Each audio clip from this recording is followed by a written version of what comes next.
आपका और कीमती वक्त आपने निकाला। बहुत मेहरबानी। शुरुआत इसी से करूंगा। आप लोकसभा में थे, लगातार कन्फ्रंट था, लगातार आप प्राइम मिनिस्टर के सामने भी वो दिन याद है जब पीएम ने आपको पानी भी दिया था। अब आम आदमी पार्टी राष्ट्रीय पार्टी हो गई है, 2 जगह सरकार है, एमसीडी में भी आप आ गए। लक्ष्य क्या है आगे का आपका? सबसे पहले तो इंडिया न्यूज़ का मैं बहुत धन्यवाद करता हूं कि यहाँ पे मुझे बुलाया, मान सम्मान दिया। इंडियन न्यूज़ से मेरा बहुत पुराना रिश्ता है, वो मैं आने वाले समय में आपको बताऊंगा कैसे है। आपने कहा लोकसभा में थे, लड़ाई करते थे, वेल में जाता था, 30-30, 40-40 सेकंड भी मुझे मिलते थे, 40 सेकंड, तो 40 सेकंड में भी बोलना पड़ता था। तो अभी पहले 4 थे हम 2014 में, 19 में मैं अकेला जीत के आया लोकसभा में। अभी गुजरात में 13% वोट मिले, 5 एमएलए, एमसीडी भी जीते, तो राष्ट्रीय पार्टी हो गई। 10 साल में राष्ट्रीय पार्टी बन गई, सिर्फ 10 साल में। तो बहुत ही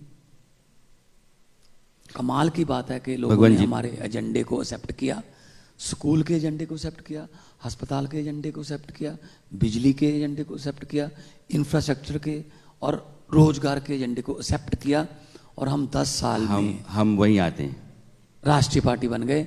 ये हमारे लिए बहुत बड़ी अचीवमेंट है जी। हाँ, आने वाले दिनों में कहाँ जाना है वो तो आप ही बता देते हो कि कहाँ जाना है। हमने पहले एक बार आपसे, भगवान जी ने कहा कि एक पुराना रिश्ता है इंडिया न्यूज़ से। जो रिश्ते बहुत पुराने होते हैं, जज्बाती होते हैं। तो एक इंडिया न्यूज़ का शो था हमारा, मान न मान और आज से 12 साल 13 साल पहले 2008 की बात होगी। जी जी जी। तो बहुत पुराना रिश्ता है, इसलिए जज्बाती है। अचानक बैठते बैठते इनको याद आ गया। शुक्रिया आपका। पंजाब की जनता ने एक नया इतिहास लिखा। उसने वहाँ जो दल पहले सत्ता में आ रहे थे उनको हटा करके आम आदमी पार्टी को सत्ता की कमान सौंपी। बहुत सारे वायदों, बहुत सारी उम्मीदों, बहुत सारी संभावनाओं के साथ आपकी सरकार वहाँ बनी है। आपने इस चुनाव से पहले बहुत सारी चीज़ों का वायदा किया। पानी का है, बिजली का है, नौजवानों का है, सिक्योरिटी का है, शांति का है, भाईचारे का है, बहुत सारी चीज़ें हैं उसमें। 9 महीने आपकी सरकार को हो गए। 9 महीने में कहते हैं कि एक इंसान जो है धरती पे आ जाता है। 9 महीने की सरकार जो भगवंत मान की पंजाब की है, उसका अपना रिपोर्ट कार्ड आज की तारीख में क्या है? देखिए, हमने आते ही वो काम शुरू किए जो सरकारें इससे पहले वाली जाते समय करती हैं। आखिरी 6 महीने में शायद उनको लगता है कि हमारे 4.5 साल के जो लूट हमने की है, जुल्म हमने किया है, उसको भूल जाएंगे। सिर्फ आखिरी 6 महीने की बातें याद रहेंगी लोगों को। हमने आते ही पहले वो की जो आखिरी में करते हैं। बिजली फ्री का वादा किया, 1 जुलाई से 87% लोगों का बिजली का बिल 0 आ रहा है। और बिजली जो पीएसपीसीएल है उस पर हमने कर्जा नहीं लेके रखा। हमने 83% बिजली, दोनों थर्मल प्लांट जो सरकार के हैं, रोपड़ और लहरा माबद, 83% ज़्यादा बिजली की हमने पैदा की, बिजली बनाई। फिर हमने एक विधायक एक पेंशन, ये तो हमारी गारंटी में भी नहीं था कि हमने गारंटी दी। विधायकों की इतनी पेंशन होती थी, कईयों को तो हारने में फायदा था कि अगर मैं 5 बार एमएलए रह लिया, अब अगर हार गया तो मेरी 3.5 लाख 4 लाख पेंशन होगी, अगर जीत गया तो सिर्फ सैलरी होगी। हमने वो बंद की, करप्शन हेल्पलाइन खोल दी। अब मैं आपके मंच पे, इस रेड कारपेट पे, नाम भी मंच है, मंच, तो मंच पे मैं 20,557 सरकारी नौकरियां देकर बैठा हूं आपके सामने। अच्छा भगवान जी, एक बात बताइए। आप कहते हैं कि मैं बिजली मुफ्त दे रहा हूं, मैं नौकरियां भी दे रहा हूं। पंजाब एक ऐसा राज्य है जिसमें 3 लाख करोड़ से ज़्यादा का कर्ज है। कर्ज की भरपाई कैसे करेंगे आप? रेवेन्यू आपके पास कहाँ से आ रहा है? ये मुफ्त में जो आप दे रहे हैं कब तक दे पाएंगे? मैं सब इस पे ऐड कर दूं, क्योंकि प्राइम मिनिस्टर ने ये बात कही, ये मुफ्त की रेवड़ियां, कहा ये नहीं होना चाहिए, और एक कैंपेन भी चलाया गया कि ये जो मुफ्त की आदत लगाई जा रही है ये वोट बैंक से सीधे प्रभावित है, लेकिन लॉन्ग टर्म में दिक्कत हो सकती है। इधर का जवाब पहले दे देता हूं मैं। मुफ्त की रेवड़ी कह रहे हैं बिजली के 300 यूनिट पर मंथ को, मुफ्त की रेवड़ी कह रहे हैं फ्री इलाज को, मुफ्त की रेवड़ी कह रहे हैं फ्री एजुकेशन को। प्रधानमंत्री जी क्या कह रहे हैं, नहीं होना चाहिए ना ये मुफ्त की रेवड़ी। तो 15 लाख हर एक आदमी के खाते में आ जाएगा। ये पापड़ किसने बेचा था सर? कहा साहब ये तो जुमला था, आप लोग क्यों मान? नहीं, हम जुमले वाले नहीं हैं, हम करते हैं। क्या आप प्रधानमंत्री को सवाल करने की हिम्मत करोगे कि सर वो मुफ्त का पापड़ किसने बेचा था, 15 लाख हर घर के खाते में आ जाएगा? सिर्फ अपने चुनाव में जुमला, अपने चुनाव में जुमला। हमारी वाला, अरे sir Canada America develop country भी देते हैं, वहां सोशल सिक्योरिटी कहते हैं इसको। लेकिन हमारे सामने तो भगवंत मान है ना, सवाल तो हम लोग मैं जवाब दे रहा हूं सर जी। लोगों से पैसा लेके, टैक्स का लीकेज बंद करके, भ्रष्टाचार बंद करके, जो पैसा इधर उधर जाता था उसको खजाने में लेके आओ, और खजाने में से लोगों पर बिजली के रूप में, एजुकेशन के रूप में, मेडिकल हेल्थ के रूप में, सड़कों के रूप में वापस दे दो। यही तो सरकार होती है। सरकार का काम क्या होता है? लोगों से पैसा इकट्ठा करना, उनमें यकीन पैदा करना कि आपका टैक्स का पैसा आप ही पर वापस आएगा, तो लोग ज़्यादा टैक्स देते हैं। मुफ्त की, आप दिल्ली में मुफ्त इलाज है, मुफ्त पानी है, मुफ्त बिजली है। दिल्ली का बजट 23,000 करोड़ से 69,000 करोड़ कैसे चला गया? सरप्लस है। यानी आप ये करें कि हम लीकेज बंद कर देते हैं, लीकेज corruption बंद कर करो देते जी, हैं, तो हमारे पास पैसा बच जाता है। मान लिया थोड़ा लीकेज की टाइम दे दो ना। एक तो मेरे आने द्वारे 2 बैठ गए, अब मैं इधर होऊंगा। सर लीकेज के लिए टाइम तो दो ना। लीकेज कहां से हो रही थी ये पूछो। हाँ हाँ बताइए ना सर 9,000 से ज्यादा एकड़, 9,000 एकड़ जमीन फॉरेस्ट की और पंचायत की पॉलिटिकल लोगों और पॉलिटिकल लोगों के रिश्तेदारों से नजायज कब्जे से छुड़वाई है सर, छुड़वाई है 9,000 एकड़।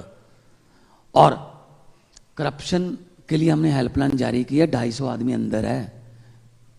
उस वक्त आपको ताज्जुब नहीं होना चाहिए, हैरान नहीं होना चाहिए, जब इंडस्ट्री मिनिस्टर, जो 5 साल इंडस्ट्री मिनिस्टर रहा, वो खुद ही 1 करोड़ रुपया लेके विजिलेंस के पास आ गया कि ये 1 करोड़ रुपया ले लो, मेरे पे पर्चा मत करना। जब मुझे विजिलेंस हेड का फ़ोन आया कि वो 50 लाख की पहली किस्त देने आया सर, केस रुकवाने के लिए, मैंने कहा अभी तो केस बनता है। फिर अंदर, मतलब उसके घर की हमने तलाशी ली होशियारपुर में।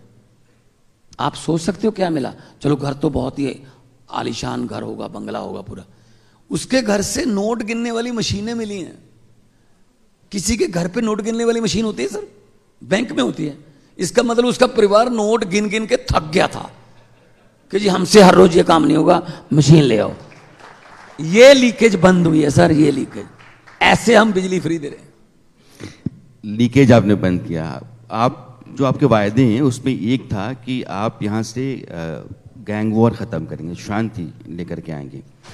आपके स्टेट के गैंग्स आप देखें तो गैंग वॉर वहाँ ज़्यादा हो गया है, अलग अलग गैंग्स बन गए हैं, एक दूसरे के खिलाफ उनके एक्शंस हो रहे हैं। ये स्थितियाँ पंजाब में हैं, तो वो आपके वायदे के खिलाफ तो है ना, जो आपने लोगों से वायदा किया कि शांति ला देंगे, ये गैंग वॉर बंद होगा, लेकिन है ये गैंग जो हैं, जो गैंगस्टर हैं, ये पिछले 8 महीने में नहीं बने। ये इन्हीं के पाले हुए थे, कांग्रेस और अकाली दल। बीजेपी तो साथ में ही थी। लेकिन सरकार आपकी है ना। नहीं सर, हम कर रहे हैं ना। Let me finish sir. Jail break होती है नाबा की, हाई सिक्योरिटी जेल ब्रेक होती है। जेल ब्रेक होने से 5 मिनट बाद सुखबीर बादल होम मिनिस्टर थे, बयान आता है इसमें पाकिस्तान का हाथ है। वो तो शुक्र है 5 मिनट पहले नहीं दिया बयान कि जो जेल ब्रेक होगी उसमें पाकिस्तान का हाथ है। मतलब, और वहां से अगर पाकिस्तान 250 किलोमीटर अंदर आ गया नाबा में, तो तुम होम मिनिस्टर किस बात के हो? तुम बेअदबी होती है गुरु ग्रंथ साहब की इनके राज्य में। मिड्डू खेड़ा और एक मजीठा हलके में एक थानेदार SHO अपनी बेटी की इज्जत बचाते हुए शरेआम थाने के गेट के सामने गोलियों से मार दिया जाता है और उसकी छाती पर पांव रख के अपने आका के जिंदाबाद के नारे लगाए जाते हैं। वो मेरे से अमन कानून की स्थिति का जायजा मांग रहे हैं। ऐसे लगता है जैसे तालिबान AK-47 पर कैंडल मार्च निकाल रहे हों कि शांति चाहिए। इन्होंने पैदा किए हुए सारे, हम पकड़ रहे हैं उनको। अब खलबली इसलिए है कि हमने पकड़ लिए बहुत सारे, और खलबली इसलिए भी ज्यादा है कि वो नाम किसका ले रहे हैं। हम चालान पेश करेंगे ना, तब बताएंगे किस किस का नाम ले रहे हैं, हाँ, कि किसने पैदा किए थे। ये बात तो लॉ एंड ऑर्डर पंजाब की हो गई, लेकिन हमने देखा भी कुछ समय पहले पुलिस थानों पर रॉकेट लॉन्चर्स मारे गए। आए दिन ड्रोन की घटना होती, जिसको लेकर आप गृह मंत्री से मुलाकात हुए, उसके विषय में बताइए। पंजाब से देखिए, बॉर्डर स्टेट है, ये तरन तारण मोहाली बॉर्डर स्टेट है, और वो दुश्मन देश जो है आए दिन कुछ ना कुछ हरकत करता रहता। इसके लिए हम कहें कि हम क्रेडिट लेंगे, नो। हम मिलके चल रहे हैं फेडरल गवर्नमेंट के साथ, NIA के साथ, BSF के साथ, हम आपस में तालमेल के साथ चलते हैं। अगर फर्स्ट लेयर BSF है, अगर फर्स्ट लेयर हम वो कोई ड्रोन वगैरह क्रॉस कर लेता है, सेकंड लेयर पंजाब पुलिस की है, हम पकड़ लेते हैं। अगर फर्स्ट लेयर में पकड़ा तो वो हमें देते हैं कि ये था। अब क्या करने लगे हैं वो, पहले सिर्फ ड्रग्स था, अब वो ड्रोन टेक्नोलॉजी आ गई, तो ड्रोन में 1 किलो हेरोइन के साथ साथ वो पिस्टल भी भेजने लगे हैं। मैं इन्हीं से काम करवाओ। ये खतरा है। हाँ, ये पंजाब का खतरा है। हमने पकड़े हैं कि इन्हीं से काम करवाओ, ये भी कर दो वो भी कर दो। तो गैंगस्टर प्लस टेररिज्म मिक्स कर दिया।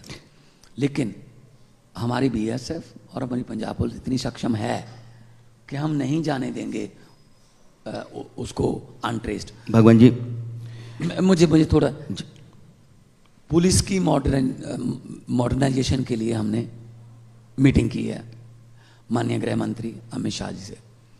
बहुत से ड्रोन ऐसे हैं, आपको सुन के हैरानी होगी, जो इधर से उड़ते हैं, वहां जाते हैं, वहां से सामान लेकर इधर आ जाते हैं। उसको जब हमने गिराया तो पता चला ये तो इंडिया का था, लेकिन उस पर कोई रजिस्ट्रेशन नंबर ही नहीं है। आजकल तो ड्रोन कल्चर हो गया, शादियों में भी ड्रोन इस्तेमाल होता है, पॉलिटिकल रैलियों में ड्रोन इस्तेमाल होता है, और कबड्डी टूर्नामेंट में ड्रोन। तो हमने एक सुझाव दिया है माननीय होम मिनिस्टर साहब को कि ड्रोन की रजिस्ट्रेशन तो करनी शुरू करो, जैसे मोटरसाइकिल और कार के। हमने ऐसा ड्रोन पकड़े जिसका इंडिया का नंबर था, तो हमें क्लू मिलेगा इसके पास नंबर ड्रोन था, इसने किसको दिया, कैसे हुआ। तो 533 किलोमीटर की हमारी सरहद लगती है, लेकिन एक एक चप्पे पे हमारी नज़र है। और लॉ एंड ऑर्डर में हम वैसे भी पंजाब में सोशल बॉन्डिंग जो है वो बहुत ही ज़्यादा मजबूत है। AK-47 और बम नहीं तोड़ पाए, अब भी नहीं टूटेगी। मैं तो यही कहता हूँ अभी भगवान जी कि लंबे सफ़र को मीलों में मत बांटिए, कौम को कबीलों में मत बांटिए। एक बहता दरिया है मेरा भारत देश, इसको नदियों और झीलों में मत बांटिए। अरे वाह। अभी हम लोग चूंकि गैंग्स की बात कर रहे हैं और गैंग वॉर की बात कर रहे हैं, पूरे देश में जितने भी न्यूज़ चैनल्स हैं उन्होंने महीनों चलाया सिद्धू मूसेवाला की हत्या। गोल्डी बरार, खबर आई कि गोल्डी बरार गिरफ्तार कर लिया गया। प्रधानमंत्री, मौजूदा जो मुख्यमंत्री हैं पंजाब के, उन्होंने भी इस बात की तस्दीक की। गोल्डी बरार कहाँ? देखिए, वो बहुत ही दर्दनाक घटना थी। सिद्धू मूसेवाला मेरा छोटा भाई था, मैं उसी लाइन से आता हूँ, कल्चरल लाइन, जो सिंगर्स और एंटरटेनमेंट की लाइन से आता हूँ। बहुत दुख है मुझे, हमने सारे शूटर्स जो गए थे वो भी पकड़ लिए। अब हम मास्टरमाइंड्स की तरफ हैं। हमने रेड कॉर्नर नोटिस जारी करवाया कि कनाडा में है, ये सब कुछ कर रहा है। अब हम बहुत ही पास पहुंच चुके हैं, but it's a top secret thing. ये मैं मीडिया में नहीं बता सकता, लेकिन अपने कैमरे जल्दी ही तैयार रखना, कुछ ना कुछ होगा। ठीक है। इंडिया न्यूज के दर्शकों के लिए ब्रेकिंग न्यूज है। पंजाब के मुख्यमंत्री कह रहे हैं गोल्डी बरार कभी भी उसके बारे में बड़ी खबर आ सकती है और न्यूज चैनलों को तैयार रहना चाहिए। जब मैं तस्दीक कर रहा हूँ, तो पहले ही तैयार रहते हो। हाँ, मैं पूछताछ कर रही हूँ तो 2 लोग और ध्यान में आ गए, जहन में आ गए। ये चन्नी साहब और सिद्धू जी कहाँ हैं? चन्नी साहब परसों वापस पड़ते हैं और बहुत बहुत मुबारक कि कांग्रेस के सीएम वापस आ गए। मैं तो कहता हूं भारत जोड़ो से पहले कांग्रेस जोड़ो कर लेते तो अच्छा था। सिद्धू जेल में है, आधी कांग्रेस अंदर है आधी बाहर है। ठीक है तो मान साहब, मतलब थोड़ा मैं ये चाहता हूं कि कांग्रेस वाले, कांग्रेस देश में अब चेंज नहीं रही। लेकिन ये बात तो सुनो, कांग्रेस चेंज नहीं है, कांग्रेस एक्सचेंज है। किसी के 5 एमएलए कम पड़ते हैं, कांग्रेस से ले लो। आपकी बहुमत थोड़ा कमजोर है, ज्यादा स्टेबल बना, कांग्रेस से ले लो। मतलब उनको तो ये लिख देना चाहिए अपने ऑफिस पे, यहां पर जनता द्वारा चुने हुए विधायक सस्ते रेटों पर बेचे जाते हैं। ठीक है, ये कांग्रेस है। क्या मजाक बना रखा है देश का उन्होंने। लेकिन कांग्रेस मान ने साहब, जो गुजरात चुनाव था बहुत एक्सटेंसिव आप लोगों ने कैंपेन किया। हाँ। लेकिन कांग्रेस का ये कहना था कि क्योंकि आम आदमी पार्टी एक तीसरी पार्टी के रूप में आई और एक वोट बैंक मिला, कहा इससे बीजेपी को फायदा हुआ वहां से। तो फिर कांग्रेस तो ये भी कहे कि बीजेपी भी ना लड़ती हम ही जीतते। नहीं, आप तो कह रहे तो थे हम हमें सरकार हक नहीं, बनाएंगे। एक हमें हक नहीं है इलेक्शन लड़ने का। बिल्कुल है। फिर वो डरते क्यों हैं कि अगर ये ना आते तो हम ये कर देते। भाई हमारी पार्टी है, हम दिल्ली में कांग्रेस की नेशनल कैपिटल है, 1885 में बनी हुई पार्टी है, नेशनल कैपिटल है। 2015 और 2020 में कितने विधायक हैं दिल्ली में उनके? एक भी नहीं। हैं जी? एक भी नहीं। फिर मैं कहता हूं अगर कांग्रेस ना लड़ती गुजरात में, हम अच्छा कर देते। उनसे तो अच्छी कर रहे हैं एक हम। बात भगवान जी बताइए, चूंकि अब नेशनल पार्टी हो गए हैं, इसका प्रचार भी बहुत आप लोगों ने किया कि हम नेशनल पार्टी हो गए हैं। गुजरात में 5 विधायक सही, लेकिन 13% वोट लेकर के आ गए हैं। 2024 के सपने भी हैं। लोकसभा में आम आदमी पार्टी का एक सांसद नहीं है और 2024 की लड़ाई लड़ना चाहते हैं आप। तो आपको ये नहीं लगता कि विधानसभा के चुनाव और लोकसभा के चुनाव में फर्क होता है? और आपकी तैयारी 2024 के लिए है भी तो कैसी है? नहीं, फर्क होता है। 1984 में बीजेपी के कितने थे लोकसभा? 2। ठीक है ना? तो इसका मतलब ये है कि कोई भी पार्टी अपना एजेंडा लोगों तक पहुंचाकर, जनता, डेमोक्रेसी में जनता बड़ी है। लोग जब चाहें आदमी अर्श पर, लोग जब चाहें आदमी फर्श पर। तो हम 2024 को 2024 के मुद्दों के सिलसिले में लड़ेंगे कि देश कहाँ गया, कहाँ हमें जाना चाहिए था, कहाँ पहुँच गए, इंडस्ट्री हमारी, जीडीपी हमारी कहाँ जा रही है। मतलब हमारी जो माननीय वित्त मंत्री हैं वो कह रही हैं रुपया कमज़ोर नहीं हुआ, डॉलर मजबूत हुआ है। इसका मतलब वो ये भी कह सकते हैं कल को टाइटैनिक नहीं डूबा था, पानी ऊपर आ गया था। मतलब ये बात है करने की थी। आप थोड़ा सा तो ध्यान दो ना कि आपके पास फाइनेंस है देश का। अगर आप प्याज नहीं खाती, जनता तो खाती है ना। तो प्याज का इसका मतलब अगर आप प्याज नहीं खाते तो प्याज आपके आउट ऑफ कंट्रोल है, उसकी कीमत आपके कंट्रोल में नहीं है। तो ये तो हालात हो गए हैं। अब इसमें हम क्या करें? ये एमसीडी में आम आदमी पार्टी की सरकार बन गई, फिर भी कह रहे हैं जो मर्जी हो जाए सरकार हमारी बनेगी, मेयर हमारा बनेगा। कहां से, कैसे? फिर कहते हैं लोकतंत्र का कैसा? जब हम 134 जीत चुके हैं तो मेयर हमारा बनना चाहिए। किस पार्लियामेंट में कह रहे हैं मेयर हमारा बनेगा? तो मतलब इनको लोकतंत्र खरीदना आ गया, लोकतंत्र को लालच देना आ गया। तो ये लोकतंत्र की हालत कर दी इन्होंने। तो दिल्ली में जब इलेक्शन लड़ रहे थे, इससे पहले आपने कहा कि आप गुजरात में गए लेकिन बात नहीं बनी। भाई साहब, हम 0 से 5 पर चले गए, 13% हमने वोट ले लिए। हमें कह रहे हैं आम आदमी पार्टी हार गई। तमिलनाडु में एक विधायक जीत गया था बीजेपी का, 2 दिन मीडिया वालों ने नहीं छोड़ा। खाता खुल गया है साउथ में, बीजेपी का खाता खुल गया। तो हमारे खाते को खाता नहीं मानते। आप तो राष्ट्रीय पार्टी बन गए। लेकिन मान साहब बड़े ऊपरले मन से कह रहे हैं राष्ट्रीय पार्टी बन गए, राष्ट्रीय पार्टी बन गए, मान लिया। लेकिन जो ये 24 की लड़ाई है मान साहब, लड़ेंगे, बिल्कुल लड़ेंगे। इसमें बार बार एक चीज आती है कि बीजेपी के सामने चेहरा कौन होगा।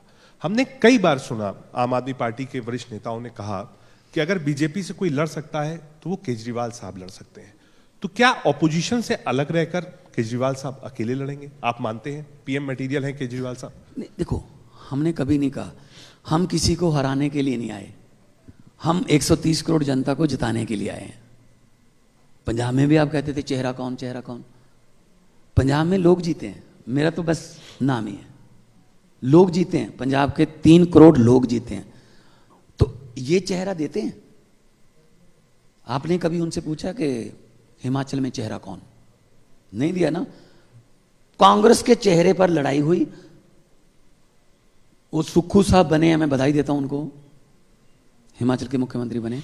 लेकिन हिमाचल में उनके मुख्यमंत्री थे ना। उन्होंने मेरे ख्याल में 100 किलोमीटर भारत जोड़ो भी पैदल कर ली, उनकी कैबिनेट फाइनल नहीं हो रही, साइन नहीं हो रहे ना। तो मतलब हमारी पार्टी को कहते तो दिल्ली से चलती है, ये वहाँ से चलती है। भाई साहब डेमोक्रेसी में हैं, 10 साल पुरानी पार्टी है, 2 राज्यों में हमारी सरकार है, गोवा में 2 एमएलए हैं, पंजाब अपना गुजरात में 5 एमएलए हैं, 10 हमारे राज्यसभा के मेंबर हैं।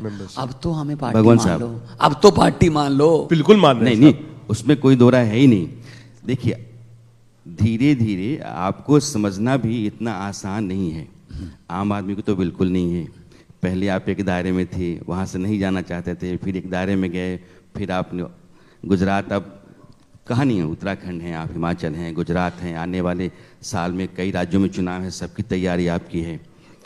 एक नैरेटिव आपके नेता ने गढ़ा है राष्ट्रवाद का कि मेरा राष्ट्रवाद बहुत बढ़िया है। यानी कुल मिलाकर के 2024 की लड़ाई, रजत ने कहा कि आप अकेले लड़ेंगे, मोर्चे के साथ करेंगे, आपने उसका सही जवाब नहीं दिया है। लेकिन चंद्रशेखर राव से मिलने के लिए भगवंत मान क्या करने गए थे?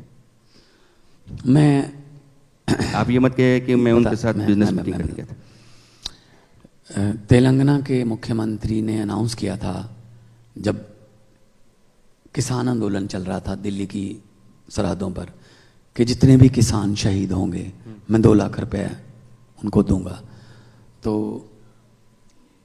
मुख्यमंत्री की शपथ ली, उसके 1 महीने बाद फोन आया कि जितने भी किसान हैं उनकी लिस्ट भेज दीजिए, हम पैसे देने चाहते हैं। हमने कहा जी हमारे पास जो लिस्ट है वो हमने भेज दी। वो तेलंगाना के जो चंद्रशेखर राव जी जो मुख्यमंत्री हैं वो आए पंजाब में, और उन्होंने चेक बांटे 2-2 लाख के सबको। मैंने अपने घर पे उनको चाय पिलाई।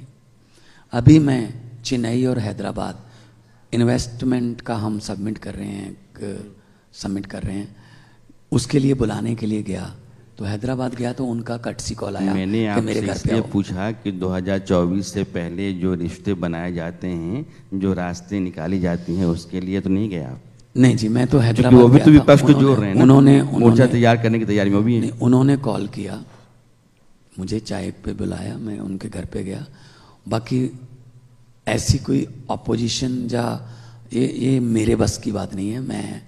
मैं हाई कमांड का एक मेंबर हूँ।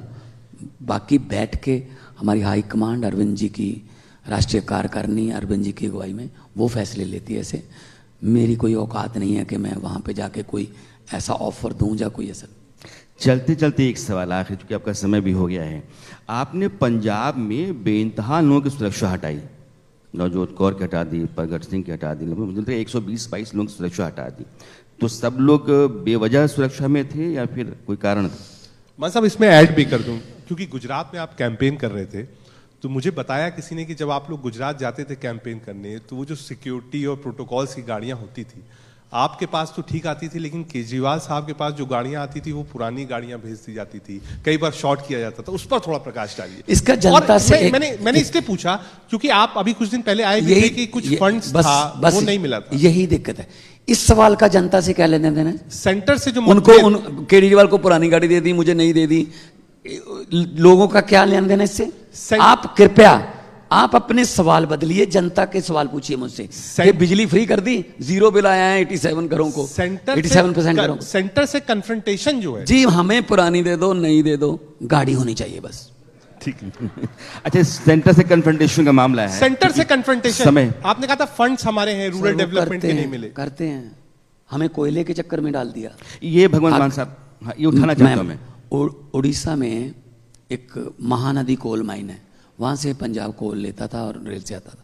अभी इन्होंने फरमान पत्र जारी किया कि वहाँ से आप ना पूरी बंदरगाह पे लेके जाओगे कोयला, फिर उसमें शिप में उसको लोड करोगे, फिर श्रीलंका के ऊपर से आके आप सीधा मुंद्रा एयरपोर्ट पे आओगे, वहाँ से आप अनलोड करोगे, फिर वहाँ से ट्रेन को पंजाब को ओला देगी।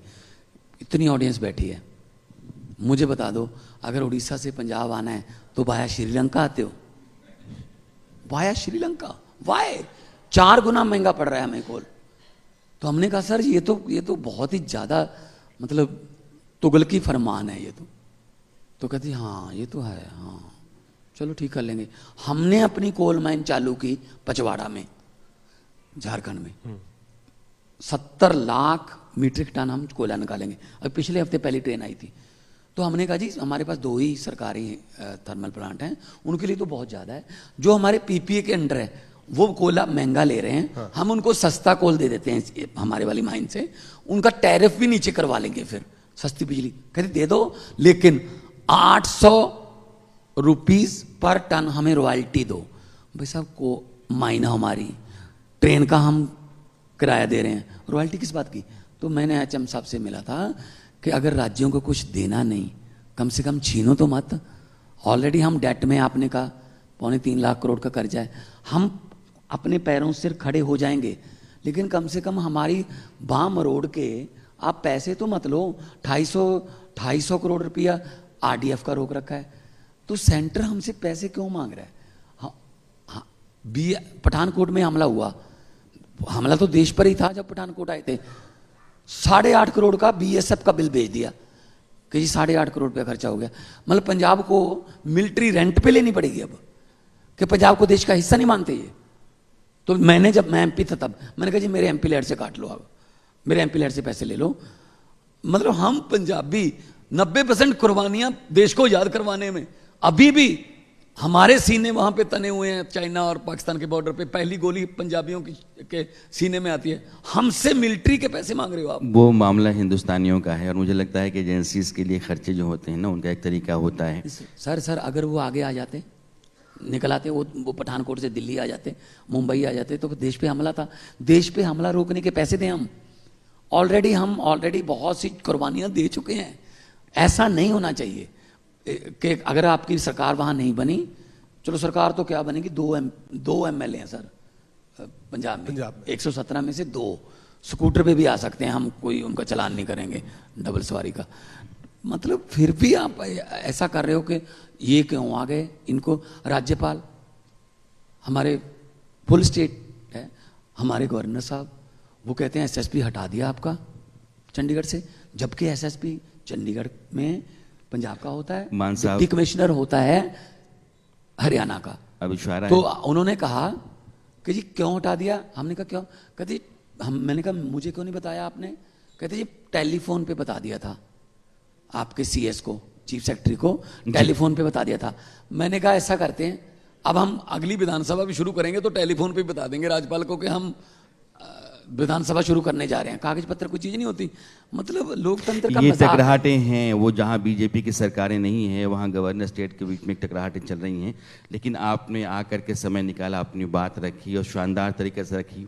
आपकी जुबान धार में चलती है और शानदार चलती है। और मैं आखिर में यही कहना चाहूँगा इंडिया न्यूज़ के लिए, मेरे छोटे भाई हैं कार्तिक जी, अभी एमपी राज्यसभा हैं, पहला सेशन भी इनका अभी आया था। तो मैं यही कहूँगा कि लोगों को अक्सर कहते सुना है जिंदा रहे तो फिर मिलेंगे। लोगों को अक्सर कहते सुना है जिंदा रहे तो फिर मिलेंगे।